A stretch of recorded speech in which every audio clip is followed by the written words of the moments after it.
क्या आपने कभी सुना है, कुछ कमरे कभी खाली नहीं होते। आज मैं आपको सुनाने जा रहा हूँ हॉस्टल का कमरा नंबर 13 की कहानी।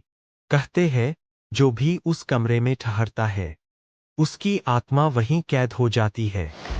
साल 2018 की बात है। दिल्ली के पास एक पुराना कॉलेज था, जिसका हॉस्टल कई सालों से मशहूर था। लेकिन उस हॉस्टल में एक कमरा ऐसा था, नंबर 13, जो हमेशा बंद रहता था। हॉस्टल के पुराने छात्रों से लेकर नए तक, सबने उस कमरे के बारे में अलग-अलग कहानियां सुनी थीं। कोई कहता, वहां से रात को किसी लड़की के रोने की आवाज आती है, तो कोई कहता, वहां चिल्लाने की चीखें सुनाई देती है। लेकिन जब भी कोई नया स्टूडेंट पूछता, ये कमरा क्यों खाली है, वार्डन सिर्फ इतना कहता, उस कमरे के बारे में सवाल मत करो। इसी हॉस्टल में 3 नए छात्र आए, राहुल, समीर और आदित्य। तीनों जिज्ञासु थे और रहस्यों को जानने का शौक रखते थे। राहुल सबसे ज्यादा हिम्मती था, समीर मजाक उड़ाता रहता और आदित्य थोड़ा डरपोक था। एक शाम खाने के बाद राहुल बोला, क्यों न आज रात हम उस कमरे में चले, देखते हैं आखिर उसमें है क्या। समीर हंसते हुए बोला, हाँ, मैं तो पहले ही कह रहा था ये सब फालतू की बातें हैं। लेकिन आदित्य डर गया, पागल हो गए हो क्या? सुना है वहां से चीखें आती है। आखिरकार दोस्तों ने तय किया कि वे आधी रात को कमरे नंबर 13 का ताला तोड़कर अंदर जाएंगे। कमरे की हालत खौफनाक थी। दीवारों पर काले धब्बे और सूखे खून जैसे निशान। फर्श पर टूटी कुर्सियां और फटी किताबें बिखरी पड़ी थीं। और दीवार पर लिखा था, यहाँ कोई जिंदा नहीं ठहरता।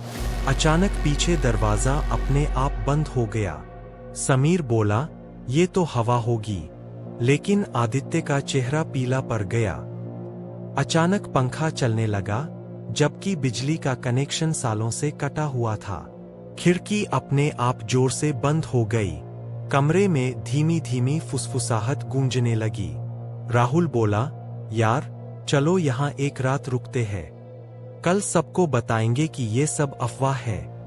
रात के करीब 12:45 पर आदित्य की आंख खुली। उसने देखा, राहुल कमरे के कोने में बैठा है और अंधेरे में घूर रहा है। उसने धीरे से पूछा, राहुल, तू सोया नहीं? लेकिन जैसे ही उसने टॉर्च ऑन की, उसकी सांसें थम गईं। वो राहुल नहीं था, वो एक सफेद कपड़ों में औरत थी, जिसके चेहरे पर आंखें ही नहीं थीं। और तभी बगल में सोया असली राहुल उठ बैठा और चिल्लाया, भागो आदित्य। कमरे की खिड़कियों पर खून जैसे हाथों के निशान उभरने लगे। दीवारों से चिल्लाने की आवाजें आने लगीं। और वो औरत धीरे धीरे उनकी तरफ बढ़ने लगी। आदित्य ने दरवाजा खोलने की कोशिश की, पर वो बंद था। समीर ने खिड़की तोड़ने की कोशिश की, लेकिन बाहर सिर्फ काला अंधेरा दिख रहा था। तभी वो औरत गूंजी, जो यहाँ ठहरेगा, उसकी आत्मा हमेशा यही रहेगी। तीनों ने मिलकर दरवाजा तोड़ा और भागते हुए बाहर निकले। कॉरिडोर में पहुंचकर उन्होंने पीछे मुड़कर देखा। दरवाजा फिर से अपने आप बंद हो चुका था, जैसे कभी खोला ही न गया हो। आज भी वो कमरा कॉलेज में मौजूद है।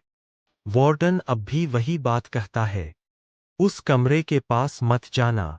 लेकिन असली सवाल ये है, अगर वो कमरा सालों से बंद है, तो उस रात दरवाजा किसने खोला था? अगर आपको ये कहानी सचमुच